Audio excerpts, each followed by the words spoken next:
저는 지방 도시에 살고 있는 40대 초반의 돌싱입니다. 원래는 서울에서 살다가 새로운 마음으로 다시 시작하기 위해서 지방으로 내려왔는데 그게 벌써 3년도 지난 일이네요. 처음엔 많이 힘들었지만 이제는 이곳 생활도 꽤 익숙해지고 많은 면에서 안정이 되었습니다.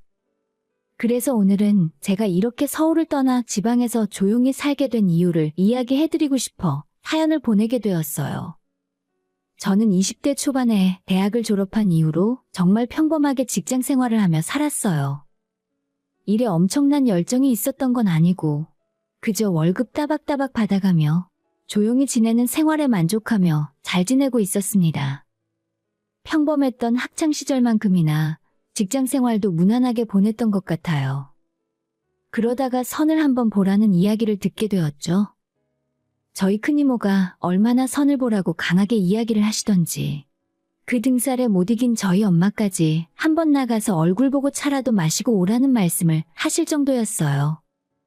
큰이모는 여자 나이가 꽉 찼는데 맨날 그렇게 혼자 놀지 말고 좋은 남자 만나서 아이 낳고 가정을 꾸릴 생각을 해야 한다며 너무 옛날 사람 같은 말씀을 하셨습니다. 저는 아직 결혼 생각 없고 나중에 때가 되면 알아서 남자 만나서 결혼을 하던지 하겠다고 말을 했지만 제 말을 귀담아 듣지도 않았습니다.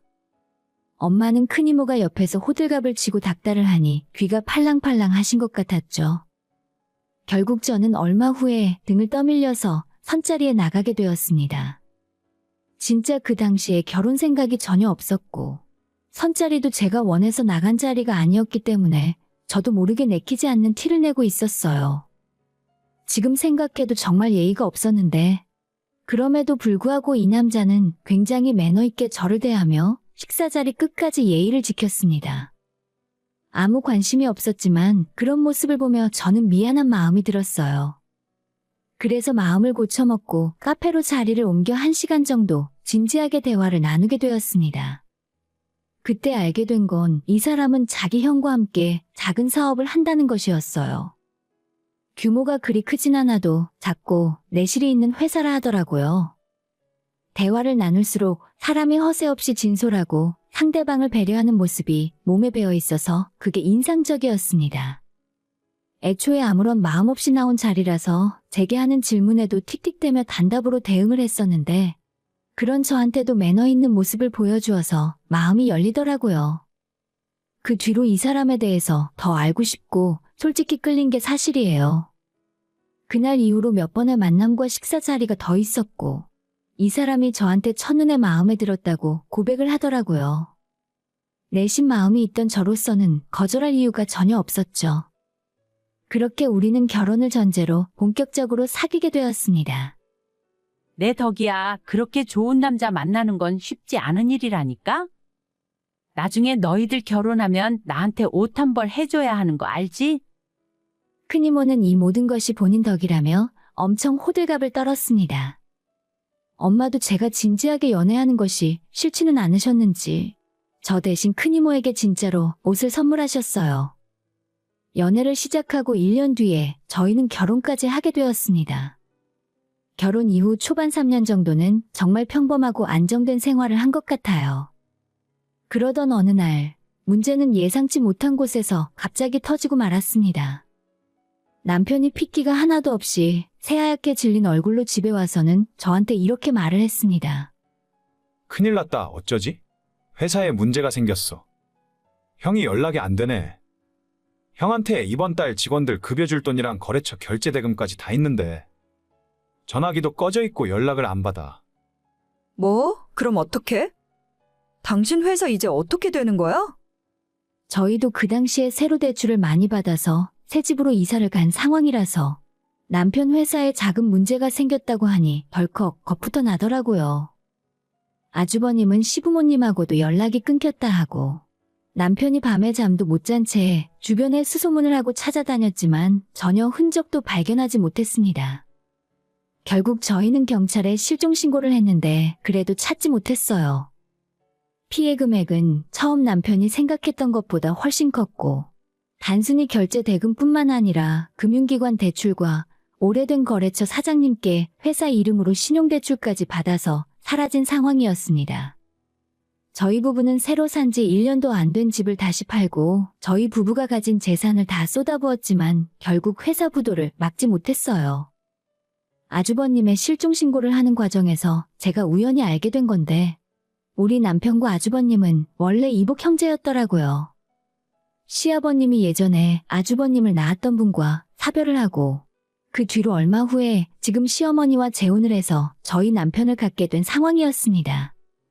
그래서인지 시어머니는 아주버님에 대한 원망이 말도 못했어요. 저희 남편 역시도 마찬가지였고요. 하지만 진짜 문제는 지금부터 시작이었죠. 경찰에서 아직도 못 찾았대? 아니, 이 조그만 나라에서 대체 어디로 숨은 거야? 몇 달이 지났는데 사람 흔적도 못 찾은 게 말이 돼? 당신은 공동대표면서 진짜 아무것도 모르고 있었던 거야? 회사는 망했어도 직원들은 퇴직금 달라고 아우성이잖아. 이제 차도 팔았고 더 남은 재산도 없어. 나도 답답해. 형이 갈 만한 곳은 경찰한테 다 알려줬고 은행 거래 내역도 전혀 없대. 형이라 믿고 모든 걸 맡긴 건데 이렇게 한탕해 먹고 사라질 줄은 몰랐지. 남편은 모든 걸 체념한 듯 보였어요. 저 역시도 이제는 아무런 도리가 없다는 걸 알겠더라고요. 결국 결혼하고 처음으로 남편과 크게 싸웠고 어떤 고난이 있어도 서로 믿고 의지하며 살아갈 줄 알았지만 겨우 돈 때문에 사이가 틀어질 줄은 몰랐습니다. 우리 부부는 서로 목소리를 높이고 욕까지 하면서 싸우다가 남편이 물건까지 집어던지고는 결국 각방을 쓰게 되었어요. 그 당시에 저도 회사를 그만둔 상태였고 남편 회사마저 이 모양이 되자 수입이 하나도 없이 재산도 모두 날리고 마이너스 통장을 쓰면서 버티는 중이라 더 마음에 여유가 없었던 것 같아요. 그리고 얼마 뒤에 저는 임신 사실을 뒤늦게 알게 되었습니다. 3개월이나 된 상태였는데 워낙 정신없는 와중이라 아이가 생긴 것도 전혀 눈치를 못 채고 있었죠. 기다리던 아이가 생긴 것이 기쁘기는 했지만 대놓고 좋아할 수가 없었습니다. 남편에게 이야기했더니 뭔가 못마땅한 눈치더라고요. 제가 아이 생겼다고 말을 했는데도 뚱한 표정으로 별다른 반응이 없길래 저는 남편에게 최소한 좋아하는 티는 내줄 수 있는 거 아니냐고 화를 냈습니다. 뭐? 좋아하는 티를 내달라고? 이 상황에서 애가 생겼다는데 어떻게 좋아하냐? 너도 좀 정신 차려라. 당장 먹고 살 길이 막막한데. 그래도 우리 애는 아무 잘못이 없잖아. 그렇게 막막하면 집에서 한숨만 쉬고 있지 말고 다른 일이라도 찾아봐. 회사 그렇게 날아가고 지금까지 당신은 뭐 했어? 방에서 마이너스 통장으로 술만 먹고 세월만 보내는 중이잖아. 이런 모습 보는 거 나도 정말 미치겠다 미치겠어. 이렇게까지 말을 했지만 남편은 끝내 정신을 차리지 못하고 아무런 희망이 없는 사람처럼 방에 틀어박혀 술만 마셔댔습니다. 저라도 나서서 뭔가 해야겠다는 생각에 여기저기 일자리를 찾아봤지만 경력이 끊겼고 제 뱃속에 아이까지 있는 상황에서 일자리를 주는 사람은 없었어요. 그러는 사이에 통장의 마이너스는 점점 늘어났고 저와 남편은 눈만 마주치면 서로 으르렁거리며 싸우는 사이가 되었죠. 남편과 둘이 싸우는 것도 힘든데 나중에는 시어머니까지 매일 집에 찾아와 이 모든 상황이 제 탓이라며 저를 나무라시더라고요. 너는 서방이 힘든데 옆에서 힘이 되어주지는 못할 망정 맨날 괴롭히고 잡아먹으려고 드는구나. 너네가 그렇게 된 건 따지고 보면 너한테도 문제가 있는 거야. 너가 능력이 있었으면 상황이 아무리 힘들어도 먹고 사는데 문제가 없었겠지? 시어머니는 예전에 초등학교에서 아이들을 가르친 적이 있었는데 아직까지 그걸 자랑하면서 본인은 능력이 있는 사람이라고 생각하시는 게 웃겼어요. 예전에 뭘 했던 지금은 집에서 살림만 하고 사신 지 20년 가까이 되셨거든요. 그런데 저와 남편의 불화가 길어지니 집까지 찾아와서 매일 귀에 못이 박히도록 그 소리를 하더라고요. 저는 저대로 불만이라 듣고만 있지 않았고 어머님한테 임신한 제가 어떻게 나가서 일을 하냐고 따지고 들기 시작하자 어머님은 더 펄펄 뛰셨어요. 또 제가 시어머니와 싸우고 나면 남편은 자기 엄마한테 버릇없이 목소리 높인다며 또 부부싸움의 원인이 되었습니다. 저희 싸움이 양가 부모님의 싸움이 되었고 결국에는 두 집안이 만나서 결판을 짓자는 분위기가 되더라고요. 저희 집에 찾아오신 엄마는 남편을 보자마자 한 말씀 하셨어요. 내가 자네를 믿고 딸을 맡겼는데 실망이 이만저만이 아니야. 사업이야 언제든 실패할 수 있는데 대체 언제까지 이렇게 술에 쩔어 지낼 생각인가? 홀몸도 아닌 우리 딸한테 나가서 생활비 벌어오라고 하질 않나? 자네는 나중에 자식 태어나면 얼굴을 어떻게 보려고 그래? 부끄럽지도 않아? 그러자 옆에서 그 말을 들은 시어머니가 화를 못 참고 끼어들어 친정엄마의 머리채를 잡았습니다. 내 아들이 일부러 그랬겠어? 얘는 속이 얼마나 타들어갈지 짐작이나 해봤냐고? 며느리가 이렇게 속만 벅벅 긁어대는 성미가 누굴 닮았나 했네. 저희 부부의 일이 부모님의 싸움이 되었고 집안 상황이 정말 엉망진창이 되어버렸습니다. 제가 말리는 와중에도 남편은 그런 일에 신경 쓰기 싫다는 듯 방문을 쾅소리 나게 닫고 들어가 버렸습니다. 엄마는 머리끝까지 화가 나서 저한테 이런 집구석에 더 있지 말라고 당장 친정으로 가자며 손을 잡고 끌었습니다. 남편이 죄송해하며 사과라도 하는 모양새였으면 모르겠는데 불난 집에 기름을 부은 꼴이었죠. 저는 답답한 나머지 닫힌 방문을 두드리며 빨리 나와서 이야기 좀 해보라고, 다 큰 어른이 왜 이렇게 애처럼 구냐고 소리를 질렀습니다. 아무리 싸워도 답이 나오지 않아서 결국 저는 엄마 아빠와 함께 짐을 싸들고 친정으로 돌아왔습니다. 그 이후 바로 변호사를 선임해서 이혼 준비에 들어갔고 우리 문제는 법원에서 해결하자고 남편에게 서류를 보냈습니다.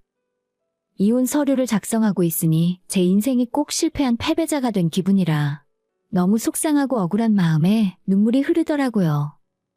남편은 제가 보내는 서류를 받자마자 전화를 하더니 일단 만나자는 겁니다. 나는 이 문제로 일이 이렇게 커질 줄은 몰랐어.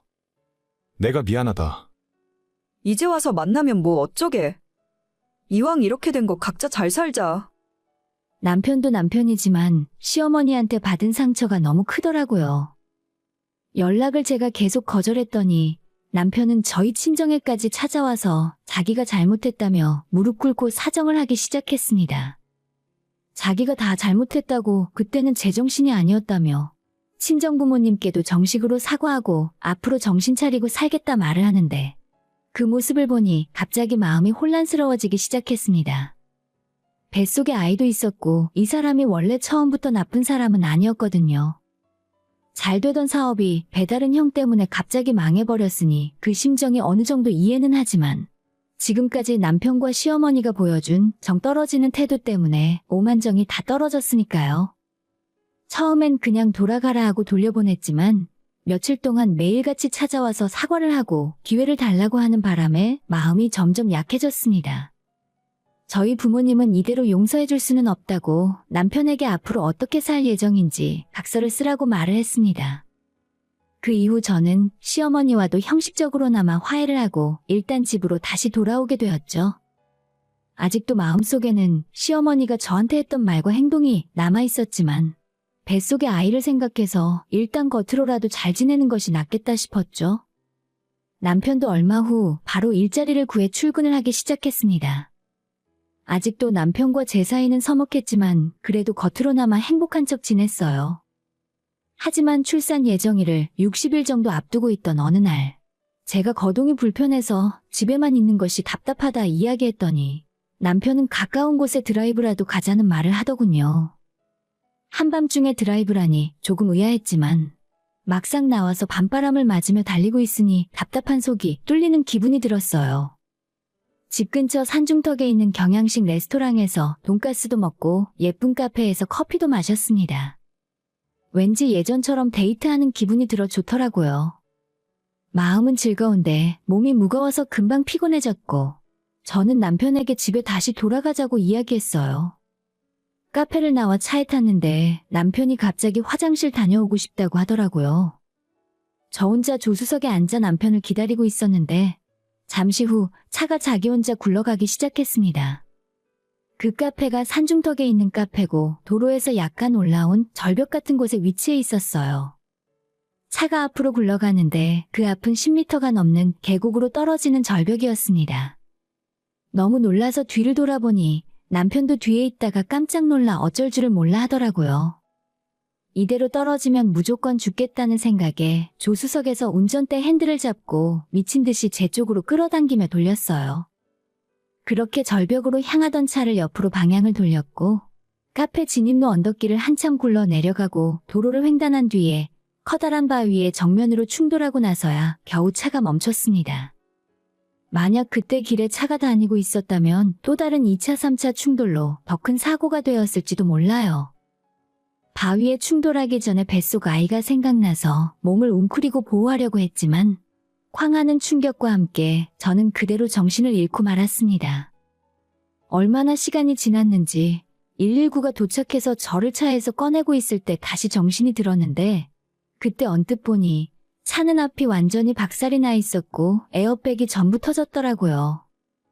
저는 다행히 팔이 부러진 곳 말고는 사고에 비해 크게 다치진 않았지만 문제는 뱃속의 아이를 잃게 되었습니다. 정말 그날의 기억은 다시 떠올리고 싶지도 않고 그냥 차라리 내가 세상을 떠나는 게 낫지 않았을까 싶을 정도였어요. 병원에 누워 넋이 나간 사람처럼 울다가 웃다가 실성한 사람처럼 지냈어요. 그러던 어느 날 병실에 저 혼자 있을 때 보험회사 사고 조사원이라는 분이 저를 찾아오셨어요. 일단 제 명함부터 받으시고요. 그날 사고에 대해 몇 가지 여쭤보고 싶어서 왔습니다. 저요? 보험은 제가 아니라 남편이 가입되어 있을 텐데. 차도 남편 차고요. 그게 아니라 실은 저희가 자체적으로 사고 조사를 하다가 조금 미심적인 부분이 있었어요. 혹시 아내분 생명보험을 들어두신 걸 알고 계셨나요? 네? 생명보험은 저희 결혼하고 같이 들었는데 남편이 들자고 해서 같이 들었거든요. 차량에 사고 당시 블랙박스 녹화도 없더라고요. 남편 말로는 사고 충격으로 고장났다고 했어요. 뭔가 취조당하는 느낌이 들어 불안했고 좋지 않은 예감에 두근거리기 시작했죠. 정말 죄송한 질문이지만 그날 뭔가 이상한 점이 없었나요? 아니요, 남편이 화장실 다녀온다고 해서 내렸는데 그리고 얼마 안 지나서 차가 앞으로 굴러가기 시작했어요. 아마도 남편분께서 중립 상태로 차를 두고 내리신 게 아닐까 싶습니다. 저희도 지금 계속 조사를 하고 있으니 조금이라도 미심쩍은 부분이 있으면 연락 주세요. 그 사람이 명함을 주고 돌아가고 난 뒤에 저는 머릿속으로 남편과 시어머니라는 인간들에 대해서 다시 정리를 하게 되었습니다.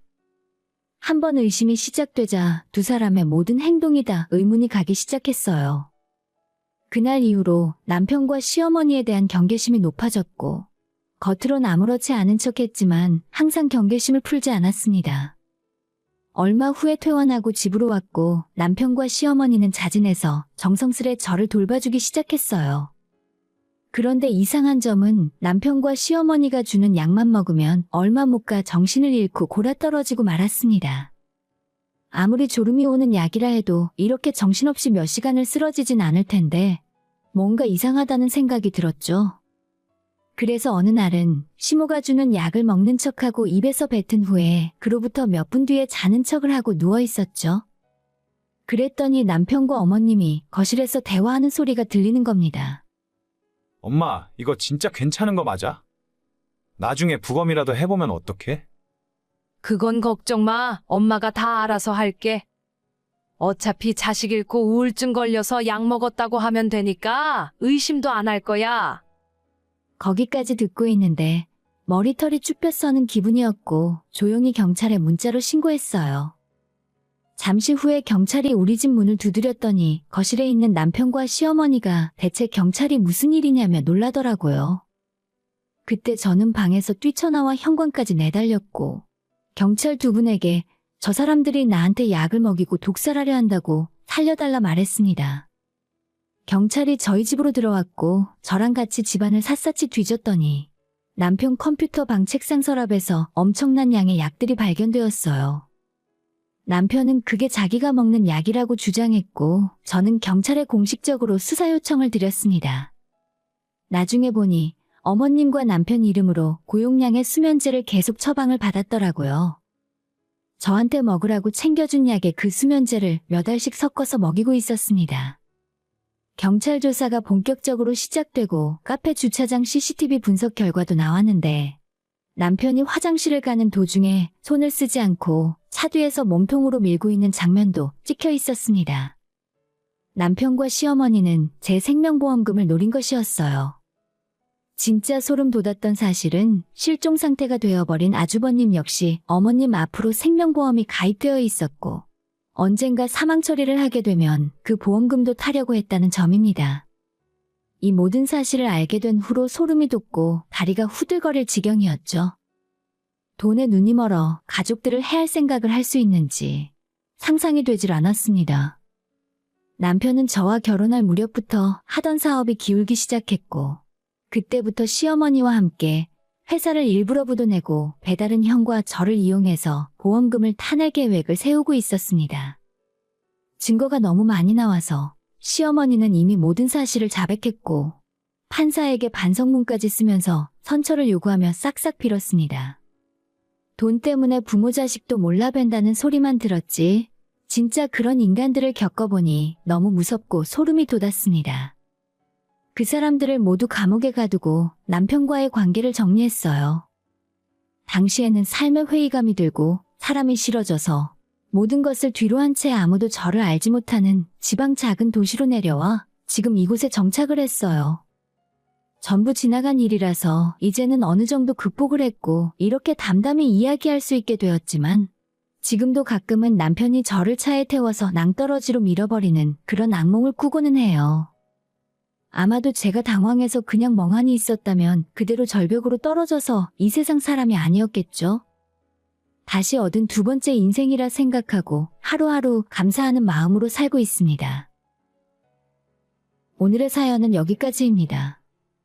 구독과 좋아요, 알람 설정 부탁드려요. 다들 행복하시고 좋은 하루 되세요.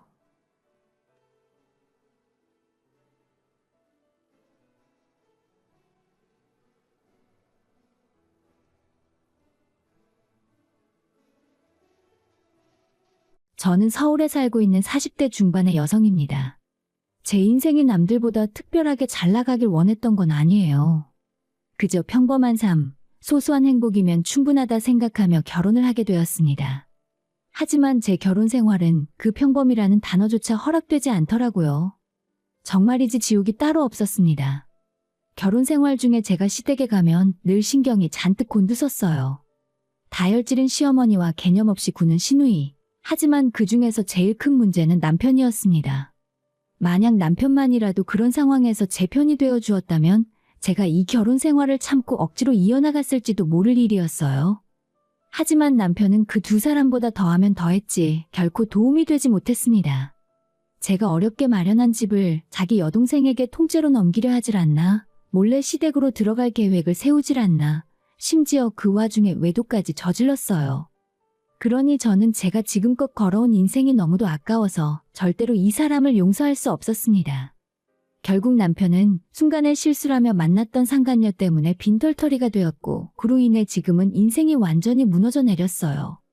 그런 전 남편의 최후를 보며 저는 깨달았습니다. 굳이 직접 복수하려 애쓰지 않아도 인생이 알아서 무너지는 사람이 있다는 걸요.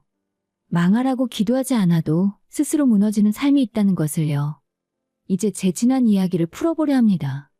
제가 결혼한 사람은 여동생이 하나 있는 남자였어요. 그 여동생은 나이 차이가 제법 나서 그런지 철이 없었지만 겉으로 보기엔 귀엽고 예쁜 아이였어요.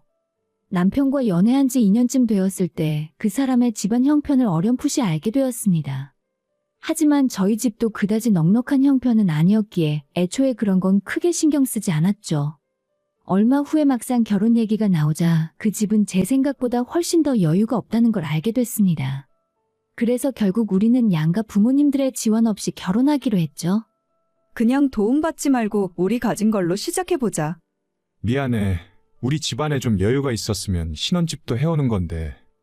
요즘 그런 게 어딨어. 다들 형편대로 시작하는 거지. 솔직히 저는 남편이 집을 해오길 바란 적은 없었습니다.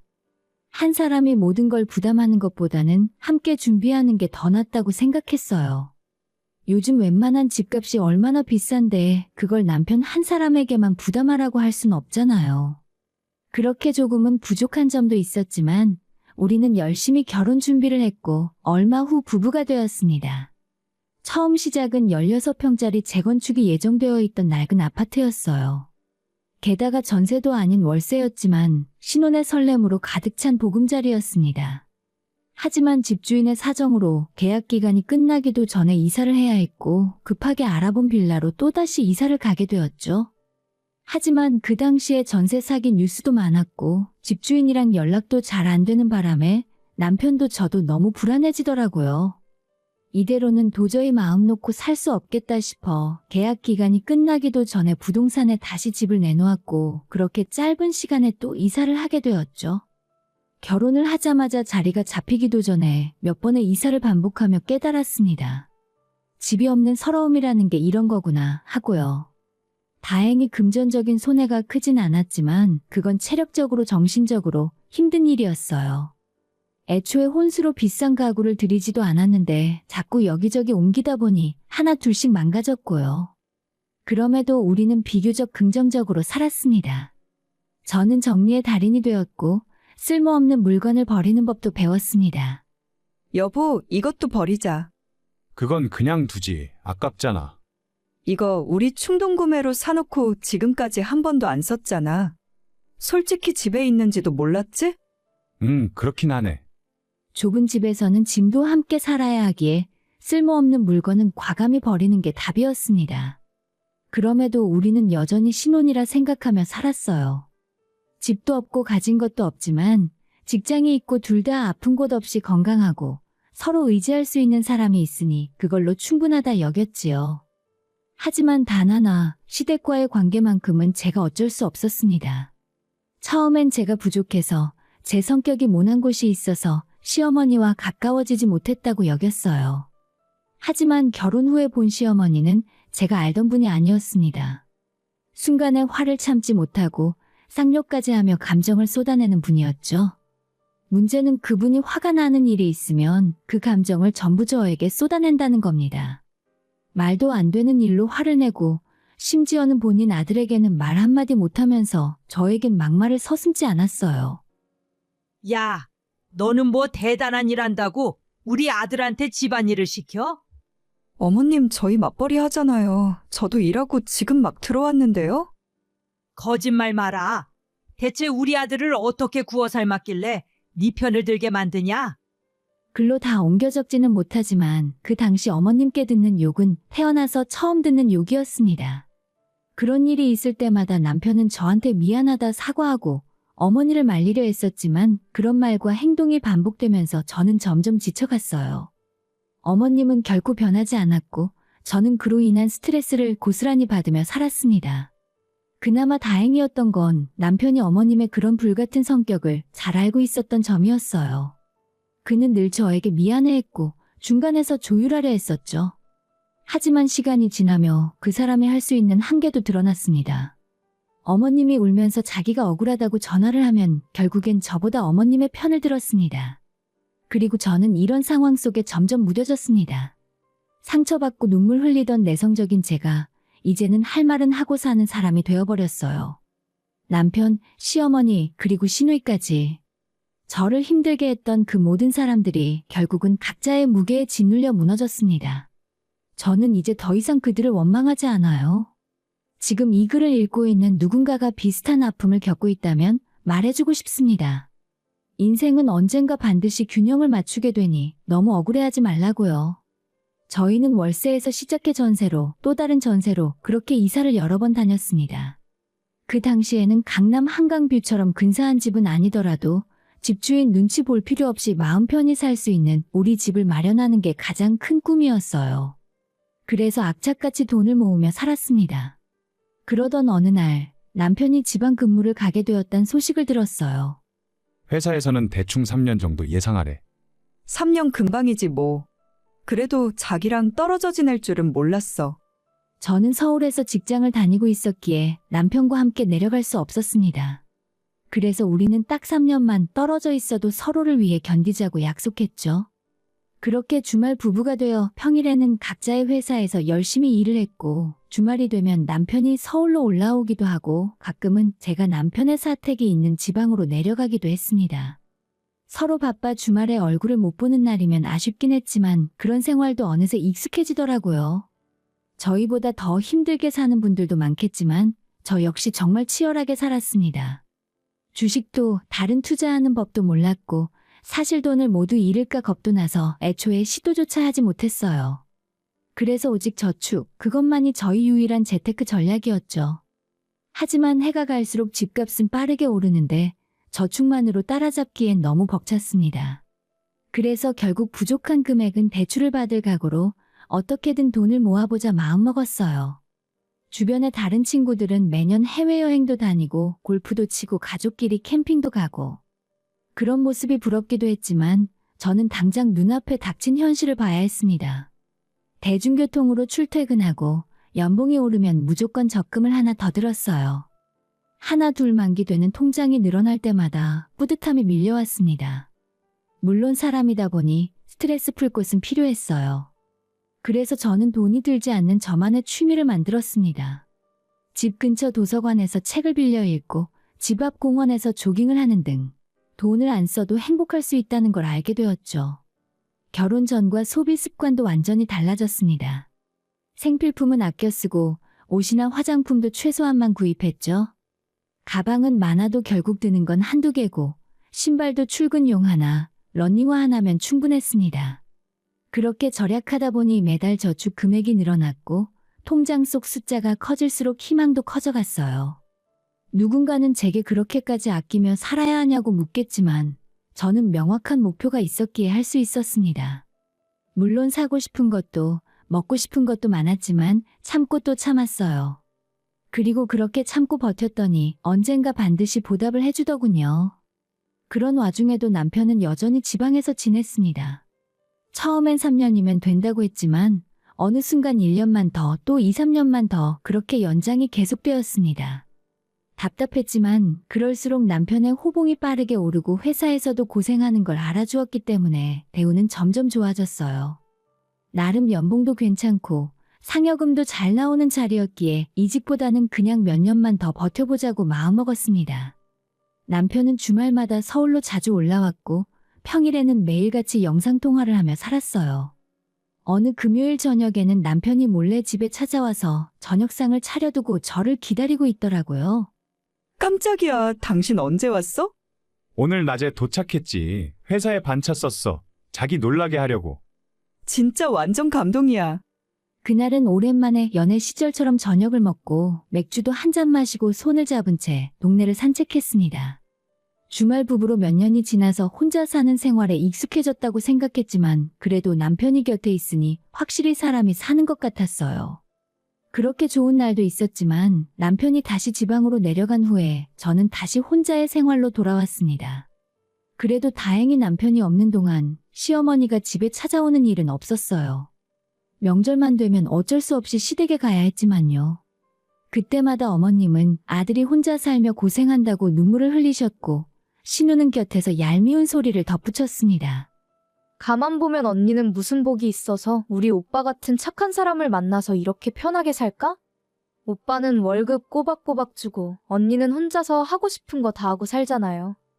여전히 뻔뻔한 소리였지만 결혼 생활하는 동안 하도 들었기 때문에 아무렇지도 않았습니다. 그 사람들이 아무리 음해하려 해도 남편은 늘 제 편이었고 저는 제 인생에 집중하고 있었으니까요. 그리고 마침내 결혼하고 8년 동안 악착같이 돈을 모은 끝에 드디어 우리 집을 마련하게 되었습니다. 아주 좋은 집은 아니었지만 대출 없이 저희 힘으로 마련한 집이라는 사실만으로도 너무나 행복했어요. 집을 계약하던 날 남편도 지방에서 올라왔습니다. 33평의 아파트였고 방이 3개, 욕실이 2개, 그리고 넓은 거실과 주방까지 있었죠. 와, 이게 꿈이야, 생시야? 나도 아직 안 믿겨. 우리 이제 더 이상 이사 걱정 안 해도 돼. 남편은 고마웠는지 오는 길에 장모님께 전화를 드렸다고 했습니다. 장모님께 감사하다고 했어. 이번 집 마련할 때 도움 없이 하고 싶었는데 결국은 또 도움받았네. 사실 집을 전부 저희가 모은 돈으로 산 건 아니었고 부족한 금액은 대출을 받는 대신 결국 친정에서 채워주셨습니다. 결혼할 때 아무 도움도 못 줬다며 이번만큼은 도와주고 싶다고 말이죠. 그 말이 제게는 얼마나 뭉클하던지요. 이 집에 살고 있는 지금 이 순간조차 저는 믿기지 않습니다. 돌이켜보면 험난한 여정이었지만 그래도 버텨내길 참 잘했다 싶어요. 모든 것이 힘겨웠던 날들 속에서도 내 집 마련이라는 하나의 꿈을 바라보며 걸어왔습니다. 그리고 얼마 후에 또다시 들려온 기쁜 소식은 남편이 드디어 서울로 돌아오게 되었어요. 아직 1년 더 남은 거 아니야? 나도 내년까지는 있어야 할 줄 알았는데 생각보다 빨리 올라올 수 있을 것 같아. 진짜 잘 됐다. 이번 가을이면 진짜 얼마 안 남았네. 응, 이제 우리 진짜 잘 살아보자. 당신이 혼자 고생한 만큼 앞으로는 내가 더 잘할게. 남편은 그날 저녁 기차를 타고 다시 지방으로 내려갔고 저는 본격적으로 이사 준비를 시작했습니다. 이사 업체에서 대부분 처리해주겠지만 짐 정리는 제 몫이었죠. 망가진 가구는 다 버리고 이번엔 내 집에 들어가는 만큼 오래 쓸 수 있는 좋은 가구로 새로 장만할 생각이었습니다.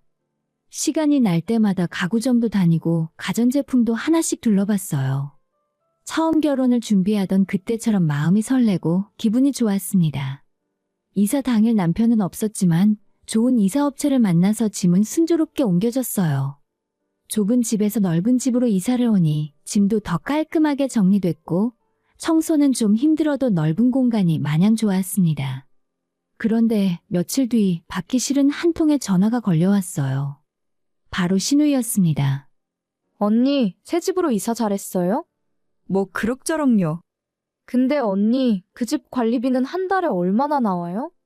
뜬금없는 질문에 어리둥절하고 있는데 신우는 참 어이없는 말을 툭 내뱉었습니다. 언니, 아직 이야기 못 들었구나? 그 집 말이에요. 오빠가 우리 신혼집으로 쓰라고 준다 했어요. 너무 잘 됐죠? 뭐라고요? 제 집을요? 오빠가 엄마 모시고 살기로 했고 어차피 언니는 혼자 살고 있잖아요. 그래서 그 넓은 집이 필요 없다 하더라고요. 난 언니가 허락한 줄 알고 전화해 본 건데. 어이가 없었습니다. 남편이 제게 한마디 상의도 없이 이 집을 결혼하는 동생 부부에게 준다고 했다는 말이었죠. 그건 제겐 충격을 넘어 분노 그 자체였습니다. 그 당시 신우는 상견례를 앞두고 있던 상황이었고 결혼 준비를 조금씩 시작하고 있었는데 어차피 그쪽도 신혼집을 구해 들어갈 여유가 안 되니 대출을 받는 대신 저희 집을 쓰자는 아이디어를 냈던 것이었어요. 그리고 남편은 그 어이없는 제안에 동의를 하고 고개를 끄덕였다는 거였습니다. 저는 신우의 전화를 끊고 곧장 남편에게 전화를 걸었지만 받지 않았어요. 이건 전화 통화로 이야기하고 끝낼 일이 아니란 생각이 들어 바로 차를 끌고 남편이 머무는 지방 사택으로 향했습니다. 한밤중에 사택 문을 열고 들어갔지만 거기에 남편은 없었어요.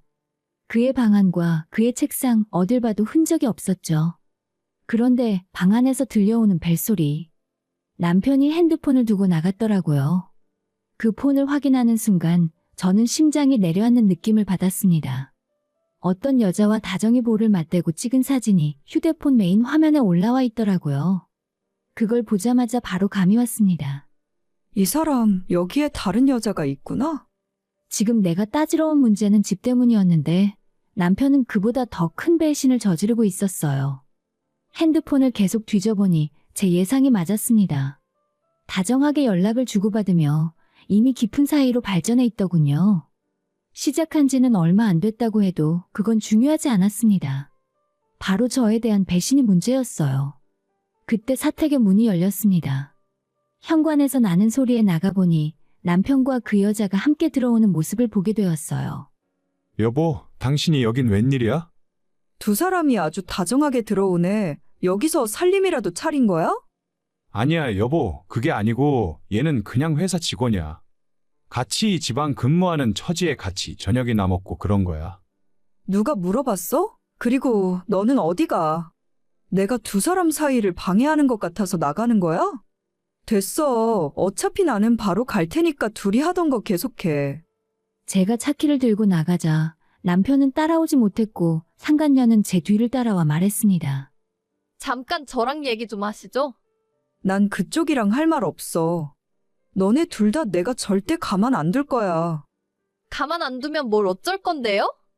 정말 그 자리에서 상간녀 머리채라도 잡고 싶었지만 꾹 참았습니다. 서울로 돌아오는 길 무슨 정신으로 운전했는지도 모르겠더라고요. 새벽 3시가 넘은 시간에 집에 도착했고 현관 앞에 앉아 주저앉았을 때야 겨우 현실이 실감났습니다. 그리고 1시간 정도 지나자 남편이 집으로 따라왔더라고요. 저를 보자마자 무릎을 꿇었습니다. 내가 잘못했어. 정말 잘못했어. 용서해줘. 용서? 내가 너 몰래 서울에서 다른 남자랑 그러고 살았다고 생각해봐. 너는 용서할 수 있었을 것 같아? 정말 미안해. 어차피 걔랑은 얼마 안 됐어. 안 걸렸더라도 조만간 정리하려고 했다니까. 이제 서울 올라가게 되니까 금방 끝내려고 했어. 그걸 지금 말이라고 해. 그럴 거면 애초에 시작을 하지 말았어야지. 손이 너무 떨려서 손바닥으로 남편의 뺨조차 때릴 수 없었지만 눈에 들어온 식탁 위에 플라스틱 쟁반을 들어서 남편의 머리를 때려버렸습니다. 툭! 쟁반이 반으로 쪼개졌고 남편은 제게 맞고도 계속 미안하다는 말만 반복했어요. 그럼 우리 집 얘기는 뭐야? 당신 동생한테 준다고? 나한테 상의 한마디도 없이? 이게 제정신이야? 그건 그냥 내가 알아서 처리하려고 했어. 엄마랑 네 사이가 어떤지 아니까 내가 중간에서 잘하면 괜찮을 줄 알았어. 네가 중간에서 잘한다고? 내가 네 와이프잖아. 내가 어떤 사람인지 모르면서 이 집을 지난 8년간의 내 고생을 그렇게 쉽게 넘겨? 남편은 말끝을 흐렸고 저는 단호하게 말했습니다. 됐어. 나 이번 일은 절대 용서 못해. 바로 이혼이야. 내가 단호히 말하자 남편은 조용히 고개를 끄덕였습니다. 알았어. 네가 원하는 게 그거면 그렇게 하자. 도장 찍을게. 그런데 부탁이 하나만 있어. 적어도 우리 회사엔 제발 소문나지 않게 해줘. 그리고 우리 집에도 아무 말 말아줘. 응? 제발. 그 와중에도 자기 체면 걱정을 하던 남편은 제 앞에서 무릎을 꿇고 빌고 또 빌었습니다. 자기 엄마와 여동생에게는 부끄러운 사람이 되고 싶지 않다며 애원하듯 말했죠. 그리고 해가 뜰 때까지 그 자세로 무릎을 꿇고 있었습니다. 그 모습을 보고도 저는 아무 감정이 생기지 않더라고요. 그동안 행복을 꿈꾸며 힘들어도 참아왔던 결혼 생활이 이 한순간에 무너지는 걸 지켜보는 마음은 참담했고 제 자신이 너무 불쌍했습니다. 겨우 정신을 추스르고 출근 준비를 하기 위해 거실에 나가니 남편은 여전히 고개를 떨군 채 졸고 있더라고요. 그런 남편을 뒤로하고 아무 말도 없이 세수하고 준비를 하는데 남편이 뒤따라오며 말했습니다. 잘못했어. 내가 정말 잘못했다니까. 하지만 아무리 남편이 애원해도 저는 이미 지쳐버렸습니다.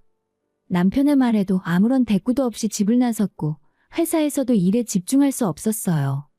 눈은 밤새 울어 퉁퉁 부었고 옆자리 동기가 그런 제 상태를 눈치채고 걱정해줬습니다.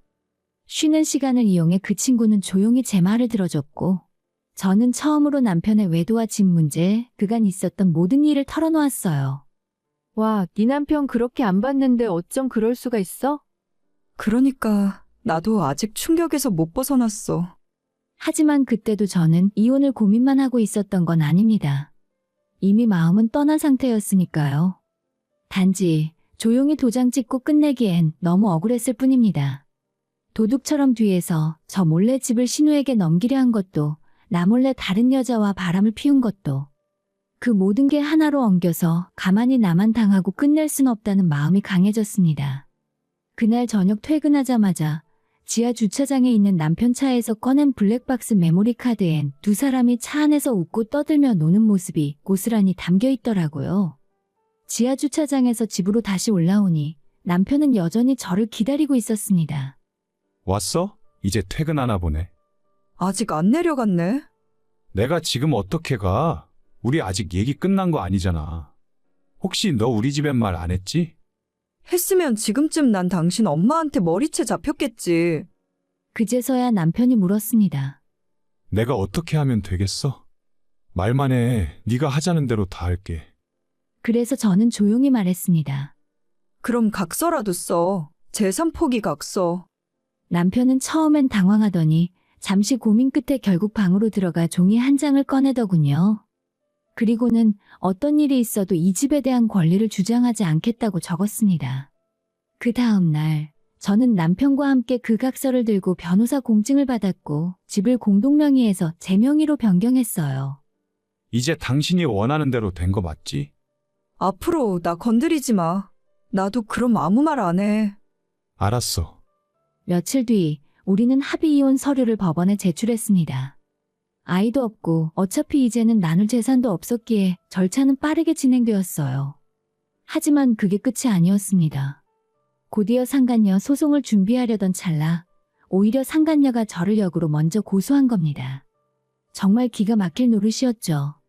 이유는 협박과 명예훼손이었습니다. 지방사택에서 마주쳤을 때 제가 가만두지 않겠다고 말한 것이 협박으로 되었고 회사의 불륜에 대한 소문이 퍼진 걸 제가 퍼뜨렸다고 주장한 것이었어요. 심지어 제게 먼저 전화를 걸어서는 받을 거 다 받고 무슨 짓이야? 당신이 우리 사이 오해하고 가만두지 않겠다고 하더니 회사에 소문을 내? 이런 말들을 쏟아내고는 갑자기 전화를 끊었습니다. 웃긴 건 전 남편은 외도 사실을 인정했고 상간녀는 끝까지 우리는 아무 사이 아니었다고 우기고 있었다는 것이었죠. 그래서 저는 남편이 써준 각서를 증거로 내밀며 정식으로 상간녀에게 위자료 소송을 시작했습니다. 남편 차 블랙박스 영상, 핸드폰 메시지와 사진 그리고 주변 동료들의 증언까지. 증거는 차고 넘쳤기에 소송이 어려울 게 하나도 없었죠. 그런데 상간녀보다 더 웃긴 사람이 하나 있었습니다.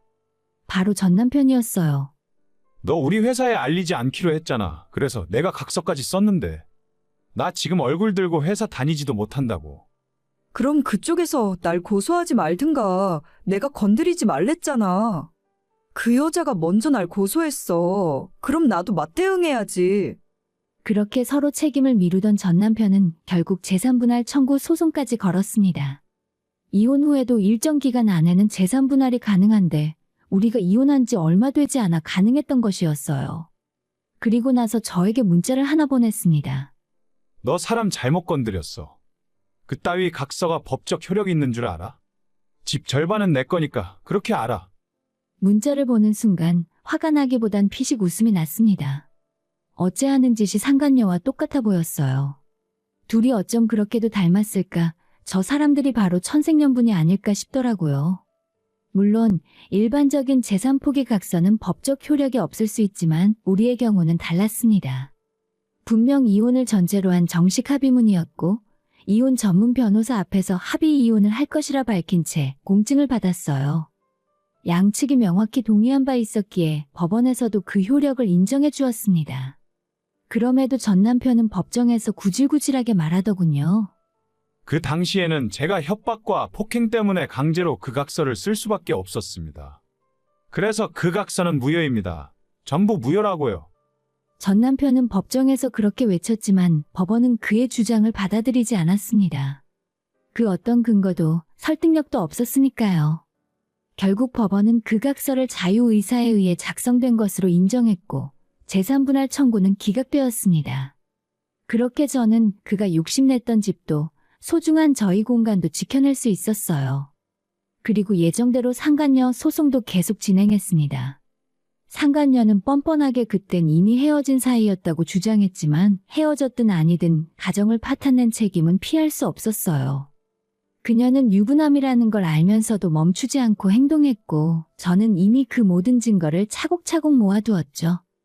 덕분에 조정은 오래 걸리지 않았고 너무나도 쉽게 위자료 판결이 났습니다. 소송 비용 역시 상간녀가 모두 부담하게 되었죠. 판결 후 제 변호사님은 마지막 재판정에서 조용히 이렇게 말했습니다. 이번 판결로 인해 그동안 억울했던 마음이 조금이라도 가셨으면 합니다. 그 말을 듣는 순간 묵직하게 가라앉아 있던 제 속이 조금은 풀리는 느낌이 들었어요. 하지만 겨우 여기서 끝은 아니었습니다. 저는 전 남편에게도 위자료 청구를 따로 했어요. 그 사람은 화를 내며 말했죠. 야, 너무한 거 아니냐? 재산도 전부 너가 다 가져갔는데 이젠 위자료까지 줘야 돼? 그러게, 그럼 딴 여자 만나기 전에 나랑 먼저 끝냈어야지. 네가 바람을 피웠다는 건 나라는 사람의 영혼을 갉아먹은 일이야. 그걸 겨우 이런 푼돈으로 갚을 수 있다고도 생각하지 않아. 하지만 그게 네가 져야 할 책임이니까 달게 받아. 그에게는 그 여자가 남았겠죠. 그리고 저에겐 혼자라는 자유와 평화가 남았습니다. 당연한 말이지만 소송은 모두 제가 이겼어요. 집도 지킬 수 있었고 두 사람에게 위자료도 받았습니다. 하지만 아무리 시간이 지나도 마음속 깊은 상처는 쉽게 아물지 않았어요. 그래도 저는 무너지지 않기 위해 하루하루를 다시 세우듯 살아갔습니다.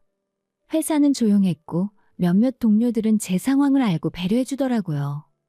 요즘 이혼이 무슨 흠이야. 김대리 잘못한 거 하나도 없잖아. 잘했어. 속 시원하다. 그 말에 참 많은 위로를 받았습니다. 소송으로 몇 달을 보낸 어느 날 예상치 못한 전화가 걸려왔습니다. 신우였어요. 뭐예요? 내가 오랜만에 전화했는데 왜 그렇게 받아요? 그러니까 대체 무슨 일이신데요? 전 시댁은 아직 저희 부부가 이혼한 사실을 모르고 있었던 것 같았습니다. 신우는 당황하며 말했어요. 오빠가 술 취해서 우리 집 앞에서 자고 있길래 깜짝 놀랐어요. 그럼 그쪽 오빠한테 물어보세요. 제가 그걸 어떻게 알아요? 그렇게 이야기하고 전화를 끊었지만 다음은 시어머니였습니다. 예전과 똑같이 전화를 받자마자 소리부터 질렀어요. 야, 너희들 이혼했니? 네, 그걸 이제야 아셨어요? 누가 그딴 이혼 허락했어? 네가 뭔데 우리 아들 인생을 망쳐? 인생을 망치다뇨. 바람핀 건 어머님 아들이에요. 그 여자를 며느리로 삼으시든 이젠 제가 알 바 아니에요. 그날 밤 전 시어머니와 신우는 저희 집까지 찾아와 소란을 피웠습니다. 돈 한 푼 안 주고 쫓아냈다며 신혼집이 어쩌니 그 집은 원래 자기네 거라느니 이야기를 들어보면 다 거짓이고 억지를 부렸어요. 이렇게 좋은 집에 혼자 살면서 우리 아들 망하게 하니 좋냐? 그러게요. 그럼 그 아드님이 그런 짓은 안 하셨어야죠. 시어머니는 끝내 현관 앞바닥에 드러누워 고함을 질렀고 신우는 결혼해도 살 집이 없다며 울먹였습니다. 아무리 돌아가라 해도 들어먹지 않으니 결국 경찰이 출동했어요. 제가 아니라 아래층에서 소음 신고를 했던 거죠. 경찰 2명이 도착했고 시어머니와 신우는 경찰에 의해 끌려나갔습니다. 그 모습을 보고 처음으로 마음이 시원하다는 감정을 느꼈어요. 시어머니가 난동을 부린 이유는 따로 있었습니다. 전 남편이 상간녀에게 정리하자고 했더니 그녀가 몰래 남편이 사는 집에 들어가서 비싼 예물 시계와 남편의 금 목걸이, 현금까지 몽땅 훔쳐 달아났다 하더라고요. 이미 두 사람 모두 회사에 퍼진 소문 때문에 일을 그만두고 실업자가 된 상황에서 돈이 궁해버린 일 같았어요. 그 충격에 전 남편은 빈털터리가 되어 시댁으로 향했고 현관문 앞에서 술에 취해 자고 있던 걸 신우가 발견했던 거죠. 저에겐 화풀이하러 왔지만 그건 더 이상 제 몫이 아니었습니다. 그 후로 시댁 사람들과는 다시 마주할 일이 없었어요. 하지만 어느 날 전 남편에게서 뜬금없이 전화가 걸려왔습니다. 너 때문에 나 요즘 주야간 2교대 공장 다닌다. 연봉도 얼마 안 돼. 그게 왜 나 때문이야? 그게 나랑 무슨 상관이 있지? 우리 연애 기간까지 합치면 대체 몇 년을 만났지? 그래도 가끔은 나 생각나지 않아? 전혀 당신 생각할 시간이 어디 있어. 나 살기도 바쁜데. 너 혹시 남자 생긴 거야? 전화도 잘 안 받고? 그건 네가 알 바 아니고 나한테 다시 연락하면 스토커로 신고할 거야. 그리고 너 얼마 전에 담배 피며 내 집 앞에 있었지? 또 내 눈에 띄면 그때는 바로 경찰서야. 매몰찬 제 말에 전 남편은 말없이 전화를 끊었습니다. 이제는 자신도 똑똑히 알았겠죠. 제가 더는 그에게 관대하지 않다는 것을. 지금 저는 혼자서 잘 살아가고 있습니다. 이혼이라는 단어가 처음엔 실패처럼 느껴져 괴로웠지만 그건 제 의지로 끝난 결혼이 아니었기에 더욱 슬펐어요. 하지만 시간이 흘러 그 슬픔도 점점 옅어졌습니다. 이제는 다시 일상으로 돌아와 하루하루를 온전히 제 것으로 채우며 살고 있어요. 친정에 자주 가서 부모님과 시간을 보내고 퇴근 후엔 운동도 열심히 하고 책도 많이 읽습니다. 체력이 정말 중요하더라고요. 무슨 일이 일어날지 모르는 인생에서 내 몸 하나 잘 챙기는 게 결국 살아남는 길이라는 걸 알게 됐습니다. 언젠간 다시 사랑을 할 수도 있겠죠. 다시 누군가와 인연이 닿을지도 모릅니다. 하지만 지금 저는 다른 사람보다 저 자신과의 관계에 집중하고 싶어요. 나를 지키고 나를 믿고 나답게 사는 것, 그것만이 앞으로의 제 인생을 후회 없이 만드는 길이라 믿습니다.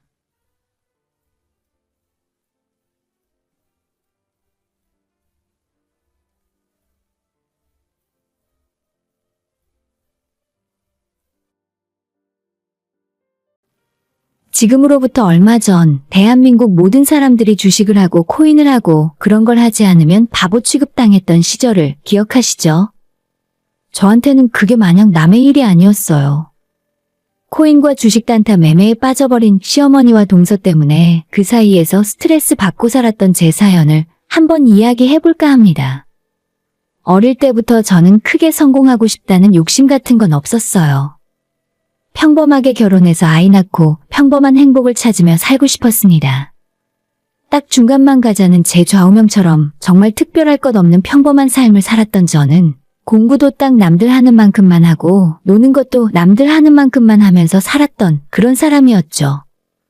그래서 적당하게 중상위권 유지하고 적당하게 지방 국립대학을 들어간 후에 직업을 선택할 때도 가장 무난하고 평탄하게 살 수 있는 공무원이 되길 원했죠.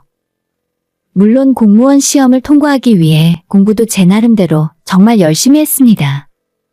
남들 눈에 띄는 것도 별로 좋아하지 않고 오히려 소심한 편인 제가 유일하게 집 밖에 나가 즐기는 취미는 수영이었어요.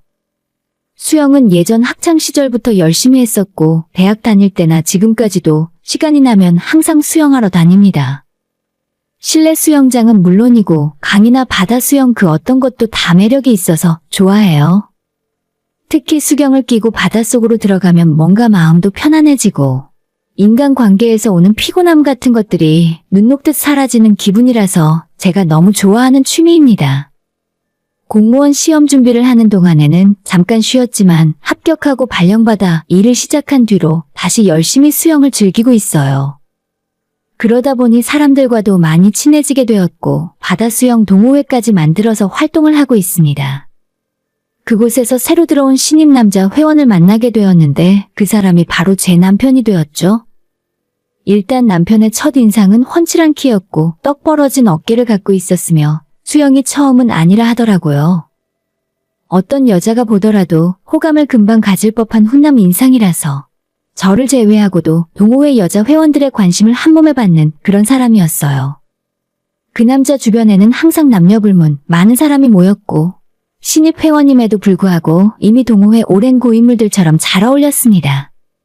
저희 동호회에서는 한 달에 한 번씩 바다수영 정기 모임을 갖고 여름에는 매주 강릉 속초 등 동해안에서 살다시피 했거든요.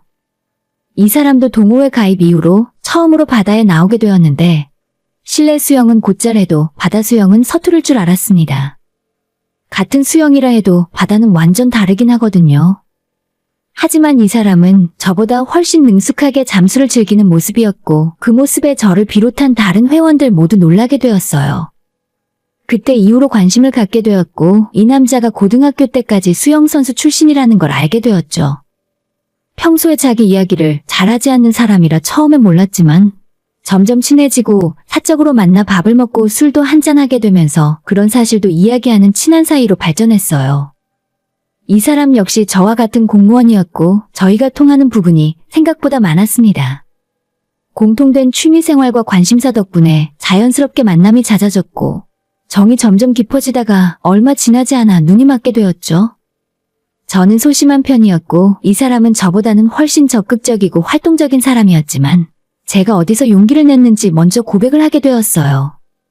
그 이후 딱 6개월간의 짧은 연애 끝에 남편의 프로포즈를 받고 결혼을 하게 된 거죠. 삼형제 중에 첫째였던 남편은 결혼을 동생들보다 조금 늦게 하는 바람에 저는 결혼과 동시에 2명의 동서가 생겼습니다. 저와는 달리 가정주부였던 동서들은 결혼 후에도 밖에 나가 일하고 있는 저를 부러워했고 저는 맏며느리로서 시어머니의 사랑도 한몸에 받았어요. 저는 항상 시댁 식구들에게 최선을 다했고 동서들과 함께 마트로 장을 보러 다니는 등 좋은 관계를 유지하려 애썼습니다. 정말 제 나름대로 잘하고 있다 생각했는데 그 일이 있은 후로 모든 것이 바뀌고 말았어요. 남편과 결혼한 지 5년이 지난 어느 명절날이었습니다. 오랜만에 온 가족이 다 모여 앉아 즐거운 시간을 보내고 있었는데 그때 둘째 동서가 요즘 굉장히 재미를 보고 있는 투자가 있다면서 가족들 앞에서 열변을 토하더라고요. 저는 벌면 버는 족족 적금에 넣는 스타일이고 그렇게 목돈을 모아 집을 사거나 부동산에 투자하는 걸 좋아하는 성격이었기 때문에 동서의 말을 귀담아 듣지는 않았지만 다른 식구들은 솔깃한 눈치였어요. 그리고 그 이야기가 우리들 사이에 어떤 일을 몰고 오게 될지 전혀 상상도 하지 못했죠. 사실 저는 일확천금이라는 건 완전히 허황된 일이라 생각하고 인생을 살았기 때문에 투자에 대해서는 전혀 흥미가 없었습니다. 동서의 투자 이야기를 듣게 되고 얼마 지나지 않아서 뉴스 여기저기에 비트코인이니 미국 주식이니 하면서 대한민국 전체에 투자 열풍이 몰아닥치고 말았어요.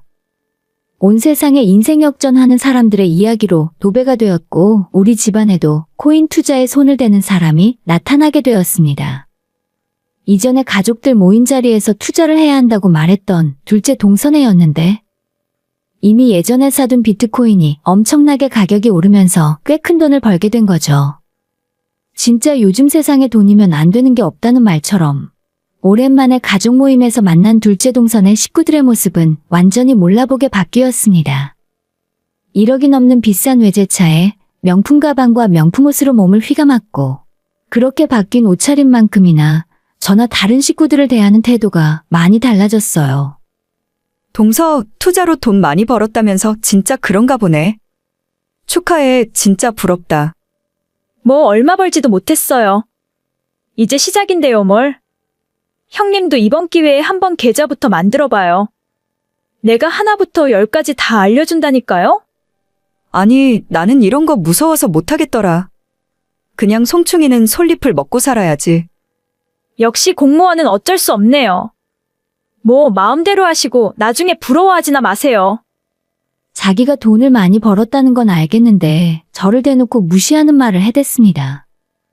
예전에는 항상 저한테 싹싹하게 굴던 동서였는데 너무 많이 달라졌고 시어머니와 다른 가족들 역시도 둘째 동서를 영웅 취급하기 시작했습니다. 역시 인생은 한 방이라니까? 개미처럼 찔끔찔끔 모아봤자 서울의 아파트 한 채도 못 사잖아. 첫째 너는 둘째 좀 보고 배워라. 공무원 월급 그거 얼마나 한다고 겨우겨우 모아봤자 뭘 할 수 있겠니? 둘째 동서의 코인 투자 무용담을 들은 시어머니도 저한테 이렇게 말씀을 하셨고 나중에는 아버님까지 가진 돈을 모두 털어 투자를 시작하셨습니다. 물론 코인이나 주식에 투자해서 돈을 벌고 잃는 거는 전부 본인들의 선택이지만 너무 위험해 보였기 때문에 저는 걱정이 되었습니다. 하지만 그런 제 생각과는 다르게 그 당시 비트코인은 하늘 높은 줄 모르고 치솟았고 시댁 식구들 사이에서 들려오는 이야기로는 둘째 동서네가 요즘 건물을 알아보러 다닌다는 소리까지 듣게 되었습니다. 솔직히 말해서 정말 부러웠어요. 나도 그때 동서 말 듣고 적금 다 털어서 코인에 투자했으면 지금쯤 돈이 얼마가 되었을까 하는 생각을 매일 할 수밖에 없더라고요. 매일 아침 출근해서 하루 종일 악성민원에 시달리고 한 달 내내 그렇게 일해봤자 300만 원도 되지 않는 월급을 벌 수 있는데 저는 그때까지 듣도 보도 못한 코인에 투자해서 수십억의 돈을 벌었다고 하는 말을 도저히 인정할 수가 없었죠. 결혼하고 2년 후에 공무원 대출을 받아 25평 아파트를 장만하긴 했지만 매달 아파트 중도금을 갚는 것만으로 팍팍하게 살아야 했습니다. 지금이라도 돈을 다 털어서 그놈의 코인이라는 것에 투자를 하고 싶었는데 쌓인 대출금이 걸리고 이 돈마저 잃게 되면 어떻게 살아야 하나 하는 생각을 하다 보니 그럴 수가 없었습니다. 그리고 얼마 후 시아버지의 생신이 되었고 저는 아침부터 잔치 음식 만든다고 정신없이 시간을 보내고 있었는데 둘째 동서는 코빼기도 비치지 않았고 시어머니 역시도 연신 코인만 쳐다보고 있었습니다. 이미 셋째 동서네 역시 주식과 코인을 시작한 듯 보였고 어머님 아버님과 서로 얼마나 벌었는지 투자 이야기만 하더라고요. 뭔가 저 혼자 다른 나라에 동떨어진 기분이 들었습니다. 저녁이 되자 온 가족이 모두 모였고 마지막으로 둘째 동서도 겨우 얼굴을 드러냈어요. 애초에 정해놓은 약속 시간보다 1시간이나 늦었는데 늦게 도착한 동서를 꾸짖기는커녕 시부모님은 현관까지 맨발로 뛰어나가셨습니다. 돈 버느라 바쁠 텐데 여기까지 뭐하러 왔어? 아버님 생신인데 와야죠. 제가 생신 선물로 안마의자 하나 주문해놨거든요. 최고급 사양이라 그런지 물건이 없다고 해서 아마 다음 주쯤에 설치하러 올 거예요. 아이고, 뭐하러 선물까지 신경 써? 너 덕분에 우리가 퇴직금 투자한 거 3배도 넘게 올랐어. 선물을 하면 내가 너한테 해야지. 시어머니께서는 둘째 며느리 덕분에 집안이 살아난다며 좋아하셨고, 둘째 동서의 말이라면 파트로 매주를 쓴다고 해도 믿을 것 같았습니다. 뭐 제 입장에서 서운한 마음도 있었지만 이해를 못하는 건 아니었어요. 집안 식구들 재산을 그렇게 뻥튀기를 해주는데 둘째 며느리가 예쁠 수밖에 없었겠죠. 하지만 하루 종일 생일상 차리고 일하는 제 입장에서는 서운함을 넘어 억울한 마음이 들 수밖에요. 적어도 저한테는 왜 늦게 왔는지, 늦은 그 이유라도 이야기를 하면서 사과를 해야 하는 부분 아닌가요? 동서, 잠깐 나랑 이야기 좀 해. 형님 무슨 일이세요? 하실 말씀 있으시면 그냥 하시지. 내가 분명히 오늘 음식 준비해야 한다고 문자 보냈잖아. 일찍 오라고 했는데 왜 답장도 없이 이렇게 늦은 거야? 아, 어머님한테 말씀드렸어요. 오늘 중요한 거래하는 날이라 못 움직였죠. 형님은 잘 모르시겠지만 순식간에 몇 천만 원이 왔다 갔다 하니까 도저히 자리를 뜰 수가 없었어요. 오늘 제가 얼마를 벌었는 줄 아세요? 아마 깜짝 놀라실걸요? 저는 애초에 주식 같은 걸 안 하기 때문에 동서가 전문 용어를 써가며 설명을 해도 전혀 알아듣지 못하겠더라고요. 콜인지 뭔지 레버러지인지 뭔지 전혀 알아들을 수가 없었습니다. 내가 동서한테 문자 보냈잖아. 그럼 늦게 올 것 같았으면 나한테 늦는다고 이야기를 했어야지. 저 어머님한테 돈 보냈어요. 그리고 형님이 제 시어머니도 아닌데 왜 자꾸 저한테 뭐라 하세요? 동서가 눈 똑바로 뜨고 대드니까 저도 할 말이 없어졌습니다. 아니, 제가 보기에는 오히려 형님이 좀 이상한 것 같은데? 지금 내가 돈 버니까 배가 아파서 질투하시는 거잖아요. 제가 들어가라고 할 때 들어가시면 서로 좋았잖아요. 그깟 공무원 월급이 뭐가 대수라고 돈 벌 기회를 줘도 못 받아 먹으면서. 뭐? 동서, 진짜 무슨 말을 그따위로 할 수가 있어? 주방에서 저희가 티격태격 목소리를 높이며 싸우고 있으니 그 소리를 듣고 시어머니가 달려오셔서는 대놓고 저한테만 뭐라고 하시는 겁니다. 너는 손이똥서라고 해도 이렇게 사람 불러다가 혼내고 그럼 되겠어? 내가 둘째 보고 오지 말라고 했다. 안 그래도 돈 버느라 힘든 앤데? 이렇게라도 늦은 시간에 와준 게 어디냐? 정말 어처구니가 없었어요. 누가 누굴 혼내고 있었다는 건지. 동서가 저한테 대들고 훈계하는 상황이었거든요.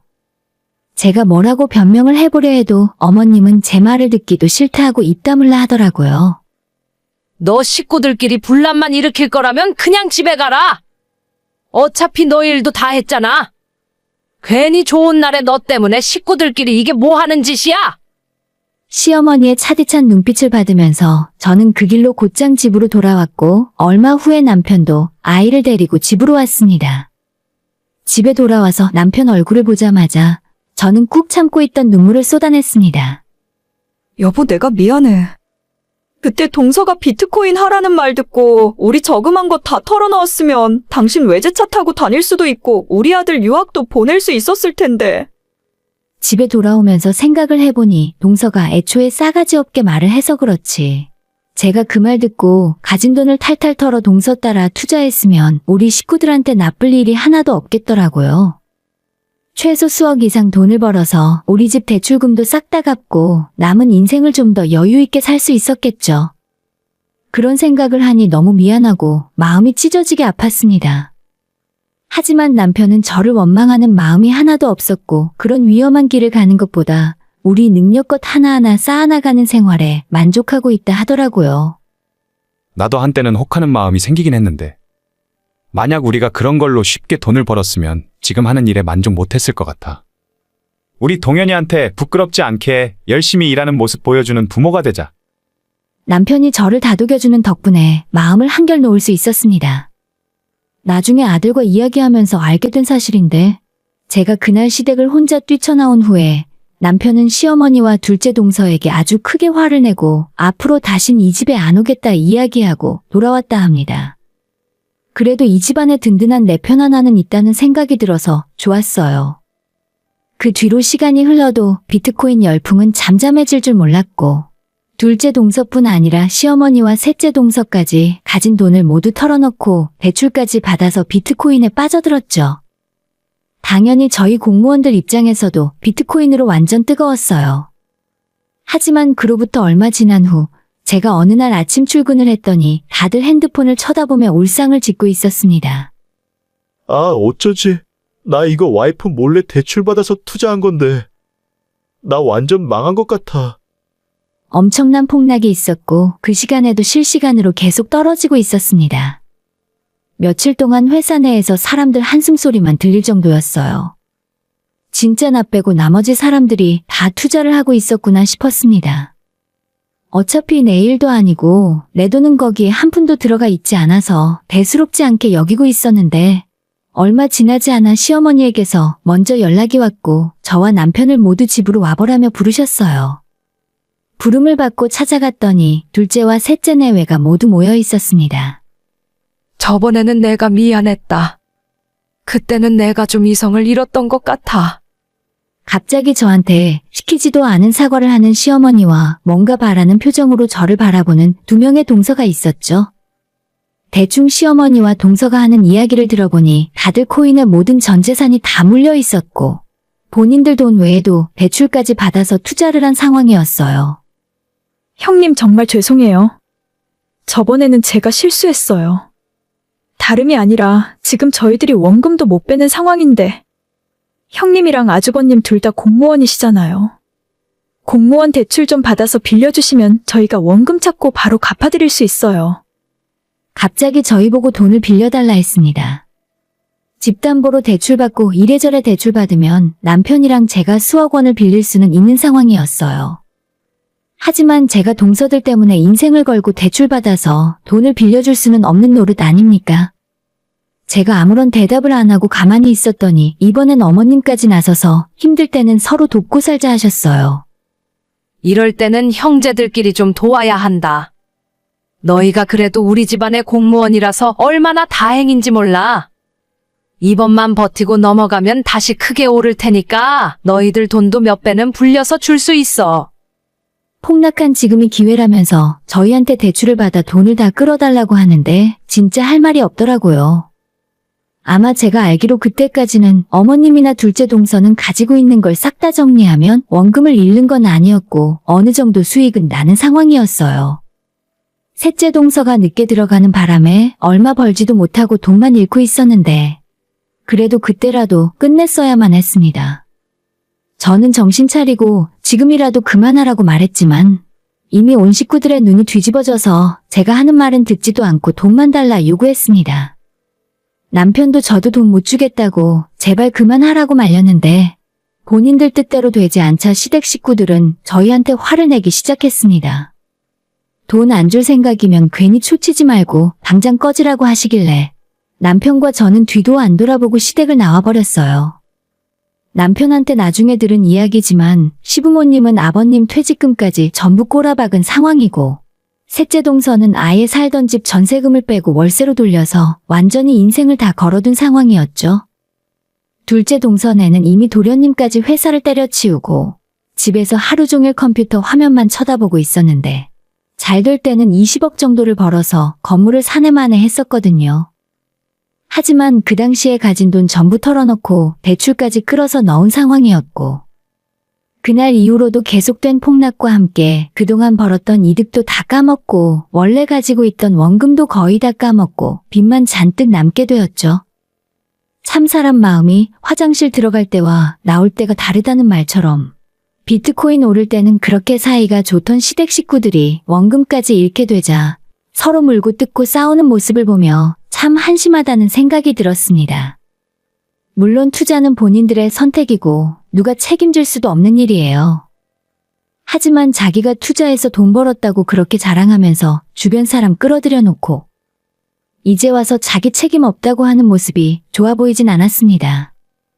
외제차 샀다고 자랑하더니 빚 갚으려고 그것도 다 팔았고 건물 살 돈 벌었다고 할 때 손 털고 나왔으면 지금쯤 수십억 건물주가 됐을 거 아니에요. 쫄딱 망해서 다시 예전만도 못한 삶으로 돌아간 모습을 보니 쌤통이더라고요. 저는 외제차까지는 아니지만 남편이 결혼 전에 타던 아반떼를 계속 타고 있었기 때문에 적금 만기 받은 김에 현금 주고 산타페로 차를 바꿔줬어요. 아들도 크고 있고 우리에게 그 차가 최고일 것 같았거든요. 남편은 이게 벤츠 포르쉐보다 더 좋다며 주말마다 아들과 함께 캠핑도 다니고 놀러 다닐 때마다 좋아하더라고요. 제 연봉 정도는 2, 3일이면 벌 수 있다고 돈 자랑을 하던 둘째 동서는 지금 현재 건물 청소일을 다니고 있습니다. 시댁 식구들은 그때 돈을 다 잃은 뒤로 대판 싸우고 서로 사이가 안 좋아져서 명절 때도 서로 모이지 않고 얼굴 안 보고 산 지 몇 년 됐어요. 어머님이 가끔 저와 남편에게 전화를 걸어서 맏며느리가 공무원이라 든든하다며 앞으로 저희 부부만 믿겠다고 하시는데 진짜 웃기지도 않았습니다. 저희 부부는 전혀 시댁 일에 나설 생각도 없고 빚 갚아줄 능력도 없어요. 요즘 가끔 남편이랑 그때 우리도 가진 돈 다 털어서 비트코인에 투자했으면 어떻게 됐을까 이야기를 나누곤 하는데 몇 번을 생각을 해봐도 저 같은 쫄보는 절대 돈 못 벌었을 것 같아요. 저는 애초에 부동산이나 주식 코인 같은 투자 자체를 잘못이라고 생각하진 않지만 제가 스스로 그걸 다스릴 능력이 없어서 안 된다는 걸 알고 있습니다. 사람이 가진 그릇에 따라 담을 수 있는 물의 양이 정해져 있대요. 투자나 사업도 아무나 하는 게 아니잖아요. 지금 저희 부부는 지극히 평범한 일상을 살아가고 있습니다.